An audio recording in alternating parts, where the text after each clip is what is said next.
Lakshmi Srinivasa jewellers proprietors Duggi Srinivasarao, Duggi Abhinay, IT hub ఎదురుగా Yellandu cross road, Khammam. అమ్మ ఈ పదమే అత్యంత అద్భుతం.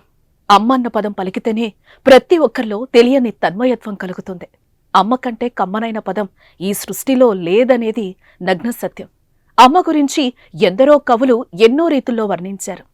అమ్మకు మించిన దైవం ఉన్నదా అని సినారే దైవం కంటే కూడా అమ్మే గొప్పదని చెప్పినా, సృష్టికర్త ఒక బ్రహ్మ, అతని సృష్టించినదొక అమ్మ అంటూ సిరివెన్నెల సృష్టికి మూలం అమ్మ అని గొప్పగా వర్ణిస్తూ ఇలా అమ్మ ప్రేమను, ఆప్యాయతను, అనురాగాన్ని చెప్పారు. అమ్మ గురించి చెప్పాలంటే ఎన్ని వేల పదాలైనా, ఎన్ని లక్షల మాటలైనా కొత్తగానే అనిపిస్తూ ఉంటాయి. ఈ లోకంలో మనిషిని కదిలించే వాటిలో అమ్మను మించింది మరొకటి లేదనే చెప్పే ఓ యథార్థ సంఘటన ఇప్పుడు మీ ముందుకు నేను తీసుకొస్తున్నా.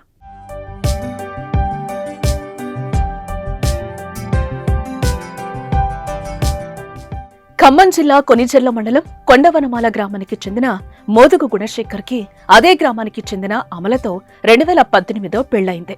షాపింగ్ మాల్లో సెక్యూరిటీగా పనిచేస్తూ జీవనం గడుపుతున్న వారికి 2019లో చౌహాన్ ఆదిత్య జన్మించాడు. అయితే పుట్టుకతోనే పిత్తాశయ గ్రంథి లోపంతో పుట్టిన ఆదిత్యకు కొన్నాళ్ల తర్వాత కామెర్లు సోకాయి.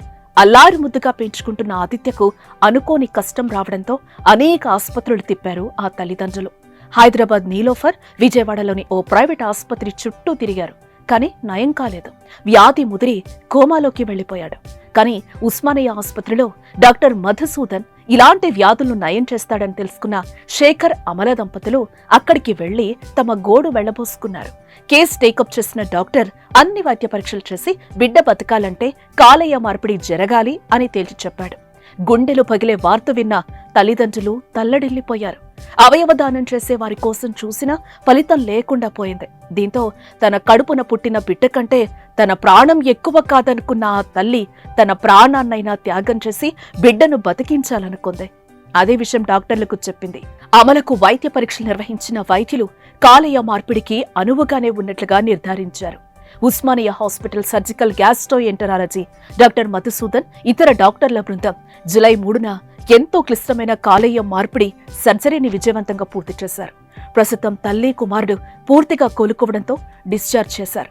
సీఎం రిలీఫ్ ఫండ్ కింద 10,80,000 రూపాయలతో ఇమ్యూనో సప్రెస్ మెడిసిన్ కోసం మరో 2 లక్షలు చిన్నారికి వైద్యులు అందించారు. చౌహాన్ ఆదిత్యకు విజయవంతంగా కాలేయ మార్పిడి శస్త్రచికిత్స చేసిన ఉస్మానియా జనరల్ ఆసుపత్రి వైద్యులు, పారామెడికల్ సిబ్బందికి ముఖ్యమంత్రి రేవంత్ రెడ్డి అభినందనలు తెలియజేశారు. కుమారుడి కోసం కాలేయం దానం చేసిన మాతృమూర్తి అమలకు హ్యాట్స్ ఆఫ్ అన్నారు. చికిత్స పూర్తి చేసుకున్న అమల మరియు ఆదిత్య పూర్తిగా కోలుకొని నిండు నూరేళ్లు ఆరోగ్యంగా ఉండాలని ఆకాంక్షించారు. ప్రభుత్వ ఆసుపత్రుల్లో ఇలాంటి అత్యుత్తమ సేవలు అందిస్తున్న వైద్యులు, ఇతర సిబ్బందికి ముఖ్యమంత్రి రేవంత్ ప్రత్యేకంగా అభినందనలు తెలియజేశారు. ఏదేమైనా కొడుకు కోసం తన ప్రాణాన్ని పణంగా పెట్టి పునర్జన్మనిచ్చిన అమ్మ త్యాగం విలువ కట్టలేనిది. ఇందుకే కదా అందరూ అంటారు, కొడుక్కి కష్టమొస్తే అమ్మ కడుపునైనా కోసిస్తుందని. ఇది అక్షరాలా నిజం చేసిన అమలకు సుమన్ టీవీ చెప్తోంది హ్యాట్స్ ఆఫ్.